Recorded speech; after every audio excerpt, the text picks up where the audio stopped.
Now, very special guest. Of course, it's the business of sport, and we're going to get right into it. Rich Winter, of course, is back. Rich, how you doing, my man? Good. Busy couple of days traveling, but nice to be home. Awesome. Now, let's get to our big guest of the day, brought to you by Silent Rides Charter Company, one of Alberta's premier bus charter companies with state-of-the-art motor coaches that will safely take you or your group to their next destination. That's silentrides.ca. Book your ride today. We talked lots of goaltending last week in the business of sport. Today, we're going to talk about stick calibration, a little bit of offensive and defensive strategy as well with one of the co-founders and is the CEO now of ClearSight Analytics. John Healy joins us. John, welcome to the show. How you doing? Doing great, Jason. Thanks for having me. Hey, man, I appreciate you coming in. And, we had Steve on, the goalie, so I'd like to get on. Stick calibration to me is a fantastic topic that I'm stunned, to be honest, how little it's used, even at the highest level, never mind minor sports, but even let's start there and we'll kind of maybe work our way down with NHL players and kind of take us through what would a basic stick calibration process look like for an NHL player? Sure. So it would start with working with the player, watching some of his games, his shifts, kind of look to see some of his tendencies, right? But it all comes down to movement. What is causing delay in their movement? Any delay that we're causing is going to be negative, right? If we know that we're trying to beat goalies because once they have clear sight of the puck for half of a second, well, then we don't want to allow that to happen. So the longer we hold the puck, the longer we have to shift. I contort my shoulders. I can't touch the puck cleanly enough out in front of my body. Now, all of a sudden, we're giving that goalie more and more time to see the puck and then, upping his chances to save the puck. That's with the shots, but that's only a small piece of the game. Right. How often does a defenseman go back for a puck retrieval? Yeah.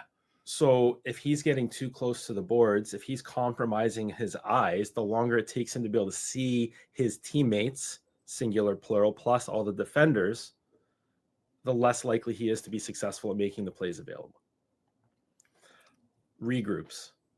How and when do defensemen catch the puck in and around their body, and how quickly are they able to get their eyes up to see the forecheck pressure, play 1, play 2, play 3, what's the best play available? And a lot of times those plays, the best play available, aren't even being seen by the player. If their stick doesn't fit, they're adding to that, right? We already have a number of things in our game that cause delay. Spin of puck, bouncing puck, tough ice, opponents closing on you, taking away time and space. Why do we want to then add another element to make it more challenging for us? That's how I look. And the problem, John, is too, isn't it like most plays, you and I talk a lot about high danger chances, which last on average, I think Steve told me about 3/4 of a second in the NHL are available. And I'm sure other plays are similar. So, it's really important for players to understand. My pitch to players to look at this and do this is, look, if you have a half-second delay, and a play's only available for 3/4 of a second, your stick, and I believe this, I don't know what your thoughts are, John, might be the difference between playing the AHL and the NHL. Oh, without a doubt. Like, no question in my mind. You still have to be a good enough hockey player. Like, we can't take a player who argumentatively wouldn't have made the East Coast League, right, and change his stick and put him in the NHL. But it should be about getting to your ceiling. How close can we get you to your ceiling based on your aptitude, your athleticism? And again, the more inefficiencies we can remove from your game, the better you're going to be as a player. And the example I use, John, all the time is if the stick's a little long, for example, and you're a defenseman, you go into the wall. Now you're making a subtle adjustment up to get the puck because your stick's too long. Now, by the time you get it off the wall and set to make the play, that by itself might eliminate the play, right? Correct. And so when you look, John, at a lot of players, when you say somebody who's never been fitted, now they're in the NHL, obviously they're a very skilled player to get there. And when they come in, because a lot of them is like, what's your flex? What's your lie? What's your length? Right? Like those seem to be kind of the three basic ones. Now a little bit of, you have a heel curve, you have a toe curve, stuff like that. But what's maybe the most overlooked factor by players when it comes to their stick? I would say in order, length, flex, lie. So most often, general rule of thumb is guys end up shortening their stick, dropping flex, and then if you have to cut it enough, you definitely have to fix your lie and adjust accordingly. Right. If you cut it enough, you're going to have to adjust your flex accordingly, because now all of a sudden you feel like you're losing velocity.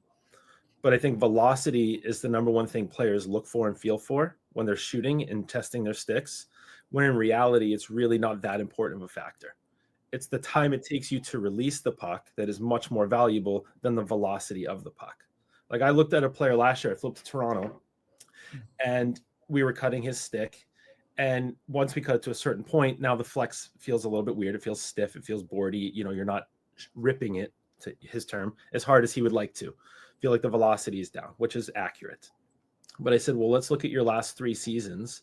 You take 76 clear-sighted shots, and you beat a goalie once. Okay. Okay. Is the velocity of your shot truly Helping something that is that important to you? Or how many times are we getting pucks in and around the slot area where you're not able to release it for a quick 2-touch or a one-timer and then elevate that puck over the goalie, where the one goal you're focused on is actually costing you 7 to 10 on the other end? Wow, that's a stunning number. 1 out of 76 clear And that's sight. league average. That wasn't an anomaly for this player. Really? So most guys, because I've always looked at, I know Stephen Valaquette talked to it last week, and because I've always felt a player comes in, he's the rare time you have time and space, and you fire one in the goalie's chest, and everyone's like, oh, good save by the goalie. I'm like, no, it wasn't. He's just standing there, just hit him.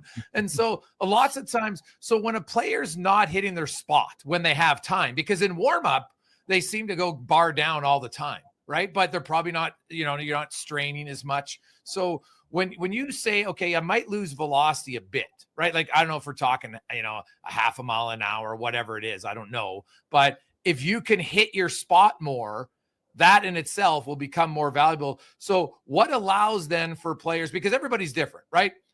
Is there an average that you've, like a standard 6'1" player, 190 pounds? How much different will their sticks look like, even though all 3 guys are 6'1", 190? Is it depending on how they skate? Like, what goes into all these sorts of things? Correct. First thing is how are you in your natural posture? Guys' legs fall differently off their hips. So Jack Eichel looks very different skater than Connor McDavid, than Nathan McKinnon, right? They're all good skaters by definition, but they all skate very differently. Patrick Kane and Nikita Kucherov are much more upright. Right. So they could play with a little bit of a higher lie and a little bit of a longer stick. McKinnon's much more hunched over. Pasternak, some of these guys, Braden Point. So they would play with probably a shorter stick and a lower lie. And does it matter when you talk to players, like if a guy's like, well, I'm more of a passer than I am a shooter, should that impact their stick at all? I mean, in a way, not as much as people think. So if you're missing the net, especially now, I know you mentioned youth hockey players. I don't want to dive down. We'll get into that. Yeah, we'll get into them because I think it's a big. But basically, to tweak your curve, but they should all be somewhere within a family of a toe curve, because the toe adds a massive advantage to all types of plays in the wall play and to killing spin early. And spin adds delay. So we want to be able to eliminate spin, eliminate delay. And so if you've got to look down and pluck that puck off the wall and adjust your hands and adjust your elbow and drive your shoulder up, you're adding delay. If I can do that with keeping my hands, I don't know if you can see me very well, but in front of my chest, and I can just use the toe of the stick to pluck that puck off, and then I can go D to D, or I can protect myself from contact, which is really what we should be talking about. How do I absorb contact safely so we can play all 82? That's as important as like executing one additional pass.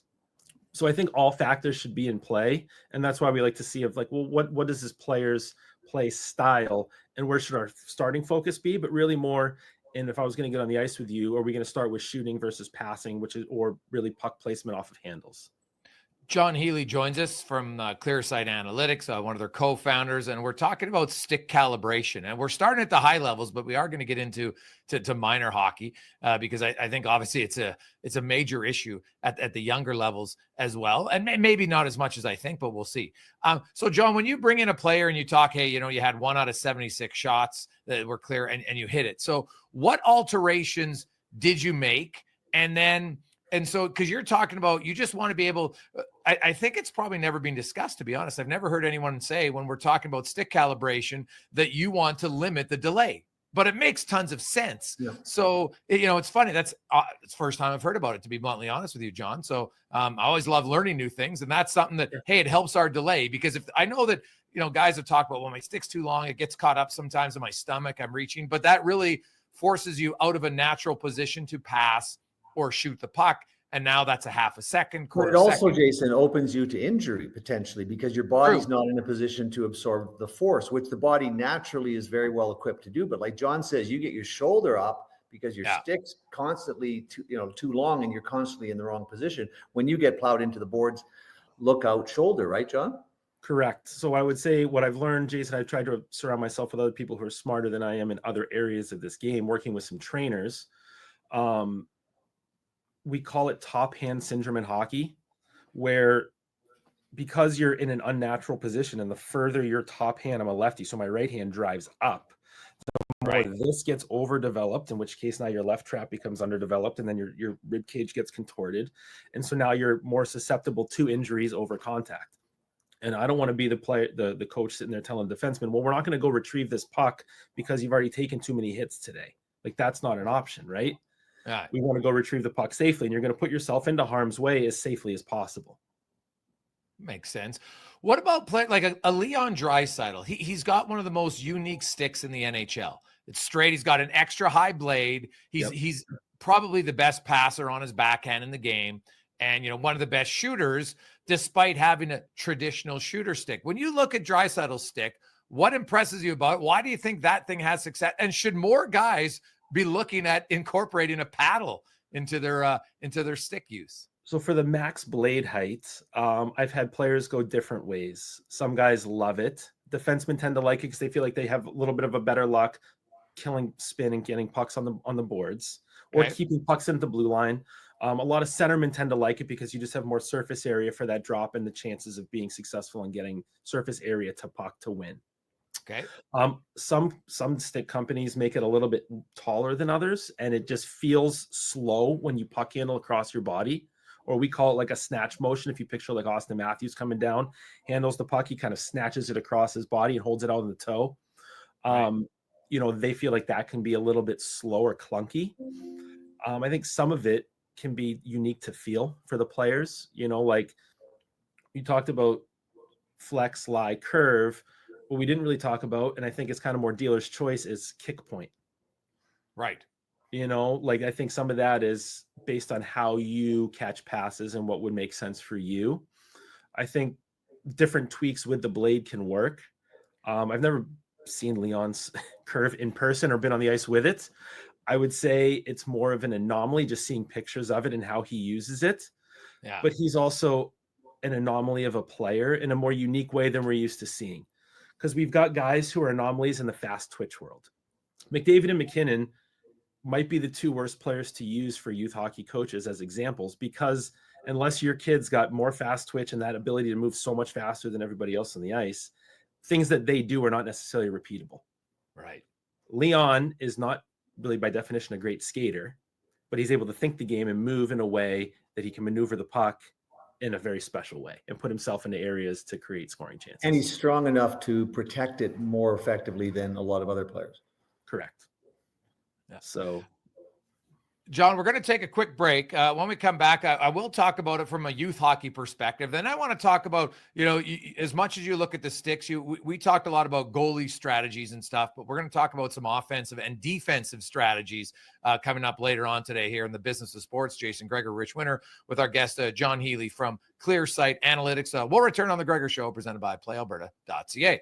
On Wednesday edition of the Gregor Show, presented by PlayAlberta.ca. It's the Business of Sport with NHL player agent Rich Winter, and our guest today, John Healy, the co-founder of ClearSight Analytics. We're talking about stick calibration. We're going to morph into some offense. But, John, we opened up, talked about stick calibration and the importance to want to reduce delay.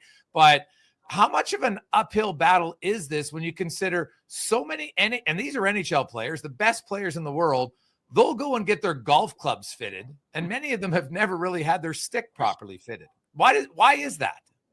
I think it's a lack of information.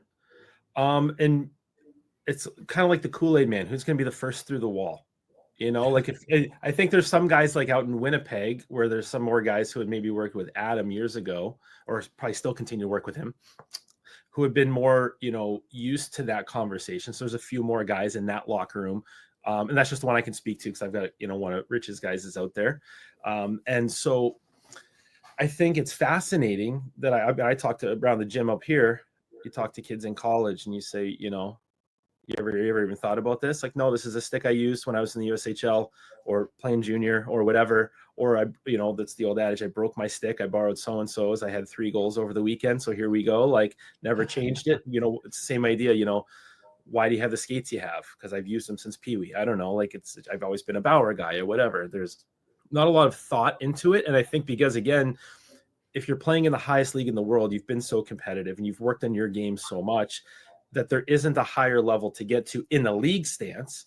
So either you're content or you don't want to do something that could potentially negatively impact it without understanding, all of the guys on tour for the PGA Tour are constantly getting their clubs tweaked, right? What else can be a little bit better? How can I change the lie of my 7-iron to make it a little more consistent, right?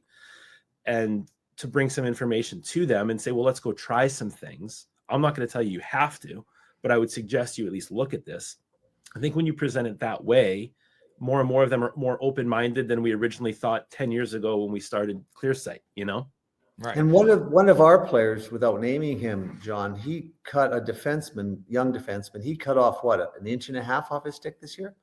Yeah. So we had, we met last year and he cut, I told him not to. I said, wait till we skate in the summer. And he did anyways. The next morning, he cut half an inch off his stick. And then he was down in the American League, had 2 games, 3 points, and they called him right back up and played the rest of the season up with a big club. Then we worked over the summer, come back this year, a little bit of up and down, decides, you know what, now he's more aware and in tune of this. Let me cut it again. Same idea, called back up, and then has an unbelievable 20-game finish this season. When he cut his stick and you guys watched film, what did you notice as the biggest areas of improvement for him specifically? So we could actually show some videos if we're okay with that, Rich. Sure. But really for him, defensemen, to make it in the NHL, it's the game below the dots in their defensive zone and be able to cleanly make plays in tight areas while absorbing body contact. Right. There's such little time and space. Now, he's an unbelievable skater, but you can't use your unbelievable skating ability in a 7-foot area, or can you? If you're coming up out of your posture, it's really hard to. So how do we get that instant early leverage, much more of like a basketball situation, more like a box out situation, but then be able to take contact with somebody who might be bigger than you, trying to put you into the glass while you can keep your hands on the puck and then make a little 5-foot pass to your teammate. And am I right when I say Cale McClar is one of the guys who uses a much shorter stick than most?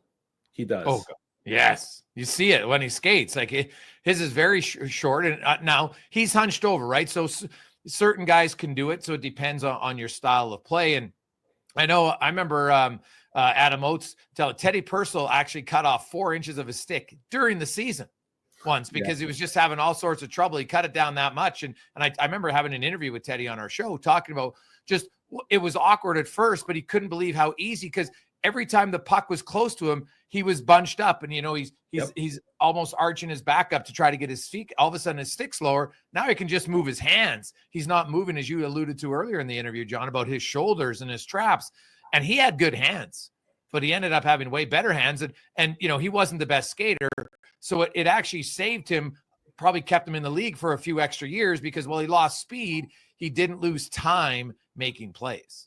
Well, John and I have this problem with players all the time. I've asked every new player that I've begun working with if they've calibrated the stick, and only one guy in 25 years said, oh yeah, I actually had some engineers look at it in Slovakia, and I actually use a stick that's 1/8 of an inch shorter in the second period than in the first, and 1/8 of an inch shorter in the third than the second. And I said to him, when he said 1/8 of an inch, I said, well, is that noticeable? Oh, he just jumped in. Yeah, it's unbelievable. And that's why Marian Hossa is a great player, because his attention to detail is off the charts. And John, maybe you could explain. Marion didn't really have a good explanation other than I get a little tired, so I think my body, creeps a bit. So I feel better. It might be psychological, but can that make a difference? Yeah, I mean, without a doubt. Anyone listening, go cut a stick 1/2 inch, puck handle with your original stick, and then grab the shorter one, and then try going back to the longer one 5 minutes later. It'll feel like it's a foot taller. It's unbelievable how uncomfortable you feel. Really interesting. Another thing that you can do is just look at the wear pattern on the bottom of your blade at the end of a practice. If it's really far at the toe or the middle or the heel, and it's not kind of evenly worn, then you've probably got a length and probably a lie issue. Right. And John, that's kind of what was the next one I wanted to get into. So, obviously, parents listening, players listening are like, hey, how can I check my stick? And I see kids go into the store, right? First of all, they're getting their stick measured here.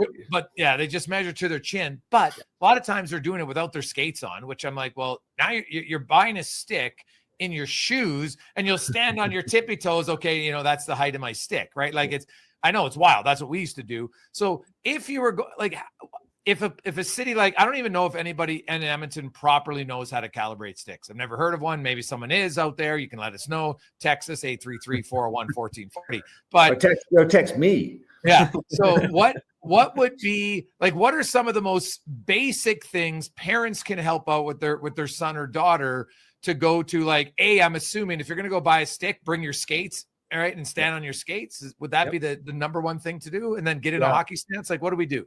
Yeah. So you should want to get into an athletic hockey stance. Obviously, if you've got some type of ice, that's going to be better. We have a couple stores around here. Bauer put in like a little synthetic rink so you can actually get on there and shoot, which is super helpful. Not everyone's got access to that. Right. But what you'll notice, I'm just going to turn my chair here, is that most guys get so far back this way. Their elbow drives them so far. It's almost like for anybody listening on radio, it's like their elbow's up at a 90 degree and you don't want it 90. No, we want to be able to play with our hands in front of our body.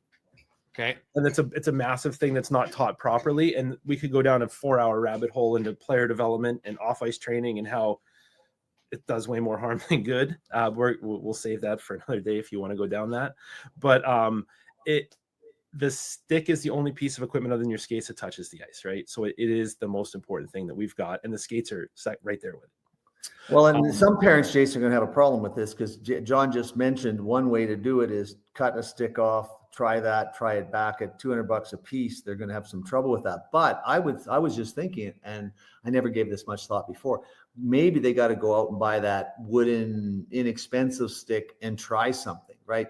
Cut off a 1/2 inch, cut off an inch and a half. Or sorry to interrupt you, Rich. They could even use the stick that they were using at the end of last season or whatever, right? Because kids are going through growth spurts constantly. Yeah, that's a good point. Yeah. So go there, grab a stick that even feels too short and play with it a little bit, go out 5 minutes of practice or open hockey or whatever other opportunities you guys have for ice and just see. It's going to feel a little weird, but then just try some tight turns to your forehand and backhand.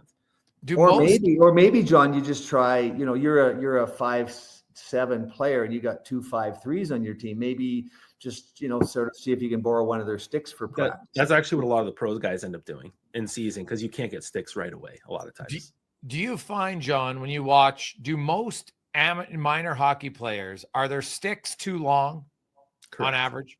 Yeah, I would say on average, it's getting better every year, I will say. I spend less time in the youth rinks than I used to. Where I would say probably 7 years ago. How long have we known each other, Rich? Maybe 7-8 years. It's been a while. Yeah.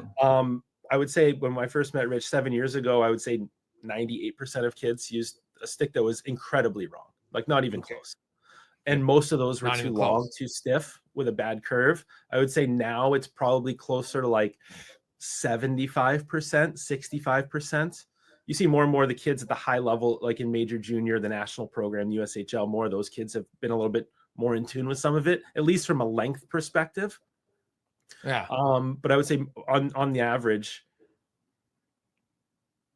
everyone's is too long for the most part. Too long. Yeah. Too long. And so like, does flex matter? Like, obviously until you're strong enough to flex the stick, U9, U11, it's probably not as much of a factor. What about the lie? Because we have lots of people text, and I've had texts before about the lie. How can they know, like, to get a proper lie? Like, how can they even tell, okay, you know what? Because some kids, and I get it, they want to use a certain stick because it's red. That's their favorite color, right? Or their favorite player uses that stick. I get it. So, but how can you as parents be more informed to even know what the lie is supposed to be to help their kid at least, have a shot at being close with the type of proper stick? Sure. I mean, the lie is the toughest one, like scientifically, if you want to say it that way, to measure, because you really have to get into the custom stick to change it. Okay. Luckily, I was just, Bauer treats me very well. So I was on their website, and it looks like they used to be a lot of lie 6s by default. They've dropped it to lie 5. Again, you talk about driving your elbow up. Every lie goes up, 5, 6, 7. Okay. So there's a lot of people don't even know what lie is. So basically the higher the number of the lie is, your hand's probably going to be going back high, because Correct. Is it less or more of the blade on the ice? Less. Okay. Basically, yeah, you've got to get your hands higher to get the blade. Right. So if you go up and just Google like any old like Bob Orr photos, he was probably using a lie 0. Like the thing, like he could have his hands at his belly button and the whole blade was flat on the ice. Well, is there any measure, John, where you can say, at least we can't do it scientifically, but when you're using your stick, should your upper hand be by your navel under your rib cage? You should be able to play with your hands in front of your chest. That should be a reality where you can handle the puck comfortably. Right. Where would your upper hand be roughly in that situation? I would say between like your sternum and your belly button. Sternum and your belly. Now, what about some kids maybe whose sticks are too short, right? How do you know? Is it just because they're hunched over too much? Like, what is that too obvious?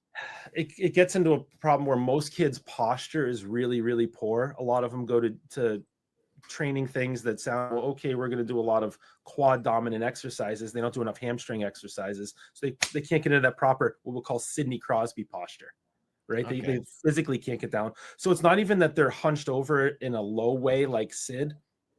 They're literally leaning over because they can't stay in posture. And that's not the length of the stick at that point. It's not really going to matter. There's enough issues there. I would say, I honestly can't think of an instance where we've had to lengthen a kid's stick. Really? Okay. All right. So aside from kids, I would say that have worked with me that have grown, and then they come in, we're like, well, okay, we have to go buy a new stick. Where should we be at? Right. Right. Yeah. That makes sense. You outgrow your stick, but rarely. So you should err on the side of, and I know some people are like, well, my kid's not going to like it. It's shorter. Well, somebody in the neighborhood shoots right or left. It doesn't really matter the lie. Originally, it's more so the length to get used to being comfortable with that stick, and err on the side of shorter than longer is what I'm hearing. And I would think, John, there's some element of where in your hand position is comfortable, like you say, between your sternum and your belly button. Is the stick flush with the ice at that point, right? That's the idea, right? So that's why you look at the wear pattern. And like I said, like you could take Kucherov and you could take McKinnon, and they would have very different ways of holding their stick in relation to their body. Yeah. Is there tape that you can put on the bottom of your stick to run up the entire blade, John? So after practice, that would show me exactly where your son or daughter, even as a coach, where some of your players' sticks are wearing more than they should be, or not enough. Just tape the stick normally with a fresh tape job at the beginning of the skate, and then don't let them untape it until you come out and look at it. You'll see wear marks. Okay. It's visible. Like if we were doing any kind of puck handling, you'll see visible wear marks. Like tape can start to rip off the bottom after one skate. And it should be wearing pretty evenly, basically. Pretty evenly if it was exactly. Now, even though they always say you should receive more passes on, like near the heel rather than the toe, would that impact anything at all or not? Well, same idea. Like, so if it's a well-run practice, you should have, if all you're doing is receiving passes, then the heel should have a bigger wear mark than the toe. But if you did, passing and shooting on both your backhand and your forehand, and you were doing some kind of like tight turns where you're handling the puck in tight areas, the blade should have pretty even wear marks. There's always going to be some variance. So you don't want to say black and white. Oh, little Johnny's stick is only wearing at the toe. We need to make it longer, change the lie. But as a rule of thumb, it's a good starting point. John Healy joins us from Clearsight Analytics. So, John, one last one. Well, for the last segment, I do want to talk about kind of, some offensive strategies on scoring, because I think it's always key. And I know you focus a lot on that when you're, Steven looks at a lot of the goalie numbers. You look at a lot of the shooter numbers. So we'll get along way better. Looking from like the curve really? Because, you know, you go to the store now and you're obviously, most of us, it's unless you're going to get you're going to order specialized stick, which is pretty rare and probably way too costly for 9 to 15-year-olds. How much does the curve ultimately matter? And like, whether some have like an upshoot, a heel curve, what should be looking for? And how can you know, other than just feel like, oh, I think it feels good. How can you know if a kid's going to maximize their skill with the curve of their stick? Oh, it's a great question. I would say I've tested everything that's been available to me on the market. I think every kid should be in a P28 at least to start. Okay. That's what Bauer calls it. I think CCM calls it I'm pretty sure they all call it a P28, or they might call it like a C28. Okay, yeah. No, P28 I've seen most of them. It's a pretty standard one. It's a stock. You don't have to go get a custom one. With the pro guys, we usually work off of that pattern. So start with a P28, and then if you want something with a little less openness at the toe, we can tweak it to this. If you want something that's a little flatter, longer in the blade, we tweak it to this. That becomes very costly for a family to do for minimal effects in the minor hockey world. Right. The reason I also like the P28 is it's got a dual eye. So you go back to receiving passes on your heel, you can hold your hands a little bit lower so that you catch it more on the heel. Yes. As you go to shoot it, you turn the blade over, and now it's got a lie 6, so your hands can come up and over. Now you can execute we'll call it the Austin Matthews release. Okay. All right. Makes sense. So John Healy, pardon? No, it's just that there's a lot of benefits in that way. Yeah, for sure. We'll take our final break here in the business of sport. Jason Gregor, Rich Winter, John Healy with us. It's the Gregor Show presented by PlayAlberta.ca. When we come back, we're going to talk about, reducing the delay to allow you to shoot and score more. The final segment today, very exciting. I love it when we learn new stuff on the show. Jason Gregor alongside Rich Winter. John Healy is our guest today from Clearsight Analytics. It's the Gregor Show presented by PlayAlberta.ca. And so, John, we talked and you opened up about you want to reduce delay. And when we talk stick calibration, a lot of people think of lie and they think of the length and the flex. And that's all important. But you want to have your stick maximizing so your delay is less. Your shoulders aren't going up. Your hands are more comfortable. So when you use that in attacking, so now let's say you got the right stick, John, and I know you do a lot of videos on it. And I think you have a video of Dorofeev that we're going to get to kind of walk us through what you're looking for here and a way to attack that's a little different. Yeah. So what I break down here in this video, and it's not even as much of a knock on Dorofeev's stick in general, as much as it is just for players and anyone out there watching who gets to see this video, of understanding the importance of delay in a shot. Okay. So when you watch this, as you catch it, and I zoom in super low on the we have a millisecond counter down there. So as he catches the puck, we can see that pretty much the entire right side of the net is open as Gustafsson is moving to his left, his glove side. Yes. Every 10th of a second, more and more of that net shrinks. Right. So what happens when we have no delay? If he was able to one time that puck, what would it look like? If he was able to just quickly deaden it and shoot it, we've got still pretty reasonable amount of net to work with. But by the time he releases it, which by even our standards, under 0.5 of a second, right, the 0.5 of a second mark, half a second, you can see how drastically little net becomes available. Right. So if we know that, and obviously he's not super well defended at this point, right? He would say he has time and space to work with. On the power play, for anybody listening, he's in like the bottom right circle in the offensive zone. Receiving the puck from the offside. So he's a lefty, shooting that puck from the right side of the ice. And again, not a knocking. I'm not going to dive into the calibration. Never been on the ice with Pavel. But again, just seeing how quickly an NHL goaltender moves in that half of a second and how much net disappears. Yeah. Right? Now the pass wasn't great, right? Because if he was in open spot, I think if the pass is in his wheelhouse, maybe it changes. But when it was, the thing I loved about it was watching the super slow motion video to see how the net literally, like the openings of the net, it's wide open and it shrunk in like less than half a second. Well, I think, Jason, I look at that and I think, I don't know what John thinks, but it looks to me that maybe with a shorter stick, he's receiving that puck in front of his body, right? I don't know if So that's true or not. essentially, yeah, we would want, I would tweak his pre-shot positioning. I would turn his feet more towards the net. I would get his hands to drive off more. And then I could adjust to that puck so I can dead in and kind of scoop shot it, we could call it as a term. Kucherov does it quite a bit, like a soft one-timer. He kind of grabs it and throws it. And you're able Which to is back to the speed issue, is not as important in terms of the speed of the puck as it is the speed of the release. Right. So if we could eliminate 0.2 of a second on that release, and he shoots the puck half as fast, the net is still open. The puck still goes in. That's right. Like you could shoot it faster and get the release off slower, but you're just potentially, just hitting them in the belly button. When you look, John, and I always like to focus on the younger levels a little bit, because that's the majority of the people who play the game, and they all dream and have aspirations to go up higher. Any sort of drills that you've done that's going to help people or young players, young coaches that can help them? So, kids can find out, like, okay, how can I shorten the delays from when I take a pass, right? Just at the basic level of receiving a pass, release it. Are there things to be working on specific for that to lower the delay in the offensive zone? Yeah, absolutely. As you learn across sports, quiet eye is a huge factor in execution. So one thing we want to be able to focus on, and this is where your stick fitting comes into play, is when I receive a pass, the further out from my body the pass is that I meet, the more I can extend my hands, the less my jaw has to drop to see the puck. So what'll happen is a player will come in and they'll do this. Their jaw drops, and now what has to happen? Now you've got to recalibrate your eyes and all of that. Now we're missing the entire game.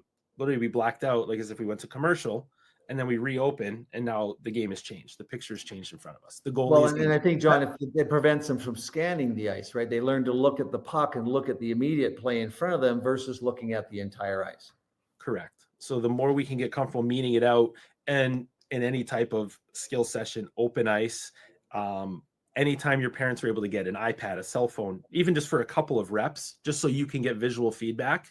So you can say, literally, you're still dropping your jaw. If we can catch a puck and shoot it without dropping your jaw, you're going to eliminate a lot of delay. Wow, that is very easy and simple for anybody listening. Catch and release without dropping your jaw. Right? That's a very simple one to look at. Don't drop. And just doing it here, I'm visualizing myself. I'm like, oh man, I'm guaranteed that I'm dropping my jaw every time. Well, that it and then just picture yourself from different spots. Like, how would I receive a puck from in front of me? How would I get it from my left? Obviously, the people driving, we probably don't need you to drop your jaw and look up in traffic, but honestly, but try it in any walks of life. Yes. Right? Like, imagine a batter in baseball dropping his jaw, then looking up and trying to find the pitch. Yeah. Right? There's just we just don't want to add any of that delay. So it's all these pieces of delay we're trying to eliminate in your game. And really, a lot of this study came from working with Steve, because goalies got better at goalie long time before players got better at shooting. Right? Mm-hmm. And honestly, the stick technology, I think, set it back a number of years, because in the year 2000, when everyone got these composite sticks, we started shooting the puck harder. And then faster skyrocketed. Yeah. And goal scoring went down. Right? Because they're shooting harder. It's less accurate. Right. And so who cares if you can shoot at 100 miles an hour into the middle of the net, you're much better off to shoot at 97 miles an hour into the corner. 100%, 75 miles an hour into the corner. Yeah. And if the nice thing is now with the radar technology in the games, watch the guys who come over and take a slap shot off the rush, 93 miles an hour, and Hellebuck's just like, okay, yep, thank you, whistle. Like, it's not even a second thought. And I think this isn't just happening in hockey. A great book to read is called The MVP Machine. It's about a group of scientists, sports scientists in LA and Seattle, and they've taken to using high-speed cameras to teach. Basically, minor league players have become, if you read through that book, I'm not a big baseball aficionado, so when I'm reading the big names, I don't remember them, but tournament from Major League Baseball minor leaguers into Major League Baseball all-stars. And it's by, things that we've heard. It's like we hear all of this garbage, and John knows as well. Get the puck to the net. That really doesn't make sense as a primary option. But in baseball, what we were told, get wood on it, right? Just get wood on it, right? In this case, it's aluminum, but it's not true. You got to get loft on it, because the percentage chance of a ball just hit on the ground compared to a ball hit at 6-8 feet of improving your batting average it's massive, right? So all this is science is coming into there. And I think what we're trying to do as an agency is expose our players to this, because the guy whose stick is too long that might make 120,000 a year for 6 years in the American League, we'd much rather him be making 4 or 5 million in the NHL. And I think for the most part they would, but none of them are thinking about this, right? They're hiring agents because it's their buddy, instead of what can an agent do for me? Like how, because what we want, and John mentioned that they want to be the best they can be. So whether it's work with us, you have to ask the right question. How are you going to improve my game? Because that's what I need in a partner. Right. And no one's asking that. And as a result, probably half of the big agencies, clients don't make the league, make it, and they have no idea why. They've got no help doing it. Some guys do this well enough intuitively. It doesn't matter who their agent is. Well, John, Steven talked last week about, so the goalies are great at sealing off the bottom of the ice. And so you got to get into the upper half of the net, Hellebuck, Kemper, name it. And lots of guys like elevation from in close on a shot to get it up over the pad into the upper echelon of the net. So obviously stick's going to matter sometimes, or how much is his body position? Like you just talked about the catch and release with your chin, staying up. That's part of it. But are there things that you've seen, drills, hands, sticks, that's going to allow players to elevate the puck quicker from in tight, and maybe not even quicker, but more accurately and more often? Yeah, I mean, without a doubt. So it's all the pieces you just mentioned need to come into play. I don't know if anyone watched the Logan Stankoven goal last night. But I messaged it to all the guys that skated with us last night during that game, because we played a little 3v2 game that had that exact pass, that exact shot. So it's training the sequences that are actually scoring goals, right? So knowing how goals are scored in the game, we train those. Same way that Steve isn't training. I know he gave a little anecdote about Strauss. Like, if you're never carrying the puck across the slot line and facing that in a game, why are we training that in the summer? Right. So everything we do on the ice is directly applicable to what's going on the ice, right? People haven't figured that out yet. They like to train in isolation and say, okay, well, we're going to make you shoot the puck harder. We're going to give you a longer stick, maybe a little bit whippier, and you're going to start ripping these pucks, and mom and dad are going to be so excited but you're not doing it in any ways that you would ever take a shot in a game or score in a game, because the goalie's already set and you're shooting it hard and he's making a great save off his chest. Right. I remember Peter Sikora and Patrick Elias. I mean, if you remember back to the Bobby Hulls of the world, they were ripping shots just, from the off one side of the ice or not, and scoring lots. But remember them saying to me, we went out for dinner when they were both still in the minors. He said, just with this goalie equipment, man, and the speed and the goalies, like, we come down the wing, there's no room anymore. Right. So all of this becomes critically important because the goalies have got so good. So I guess, Jason, to answer your question, it's posture. It's knowing the details of how to receive said puck.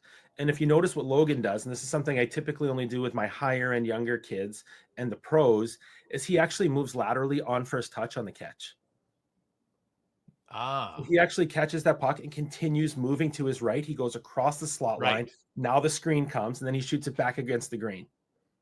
So I already know Scott Murray knows exactly how dangerous that shot was. Their goaltending coach for Washington. It's a nightmare for the goalie. And if Logan had caught that and pulled it back towards where the pass came from, it's a save.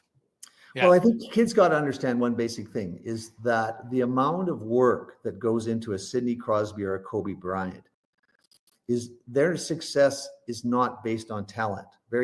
Sid's not big. Kobe wasn't much of a player as a young man, but they just realized, both of them, that if you practice twice as long, twice as often as everybody else, you're just going to get better. And I remember one instance where Sid was in California using one of our skill guys. So he was on the ice 3 separate days for an hour working on one move.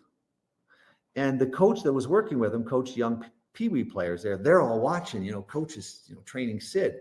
So in that group of players, virtually all of them, or at least one of them, had to watch virtually every one of Sidney Crosby's games for the next 4 or 5 years. And as far as they could determine, Sid only used that move twice in the next 5 years. So kids don't understand what hard work is. The stuff John's talking about is things you need to work on. And if you're just going to go in the gym for an hour, hour and a half, and you're going to skate twice a week and you don't have the right guidance, it's all about deliberate practice and work at things that will improve you. Like, there's lots of kids on the ice working their tail off. They're telling me they're working really hard, but they're not doing anything to improve themselves. Right, John?